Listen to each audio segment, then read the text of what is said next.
Bonjour, aujourd'hui je vais vous parler de l'IRM, l'imagerie par résonance magnétique. Les gens confondent beaucoup le scan et la résonance magnétique. Je vais vous comparer les deux pour mettre en lumière les différences. Le scan, c'est le bain dans lequel le patient passe, tandis que la résonance magnétique, c'est le long tunnel.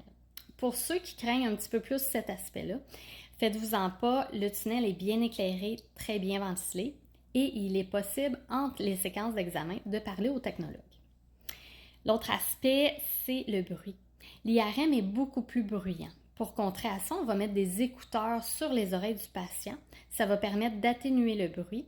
Ça va permettre au technologue de parler au patient durant l'examen.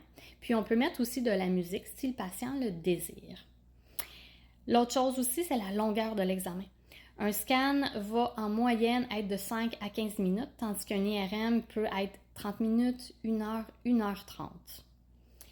Il va y aussi avoir un produit de contraste si nécessaire. Ce n'est pas nécessaire dans tous les examens, comme le scan.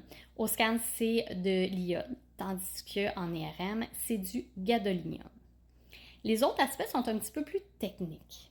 Au scan, on va utiliser de la radiation, tandis qu'en IRM, on va utiliser du magnétisme. Le magnétisme va changer les protons H, l'orientation des protons H dans notre corps et va être analysé par l'algorithme du système pour créer les images. L'autre différence, c'est ce qu'on veut mettre en évidence sur l'image. Si on veut mettre, admettons, une blessure musculaire ou un hernie, on va utiliser beaucoup plus l'IRM. Pour comparer le type d'image, je vais vous montrer 3 images. La première image, c'est une image de rayon X. La deuxième image, c'est une image de scan. Et la troisième image, c'est une image d'IRM. Donc, vous pouvez voir quand même une bonne différence entre les 3 images. L'autre différence aussi, c'est le temps d'attente. Malheureusement, pour l'IRM, le temps d'attente est beaucoup plus long parce que ce n'est pas tous les centres qui possèdent une machine d'IRM et en plus, comme on l'a vu tantôt, c'est beaucoup plus long comme examen. Donc, le temps d'attente est lui aussi beaucoup plus long.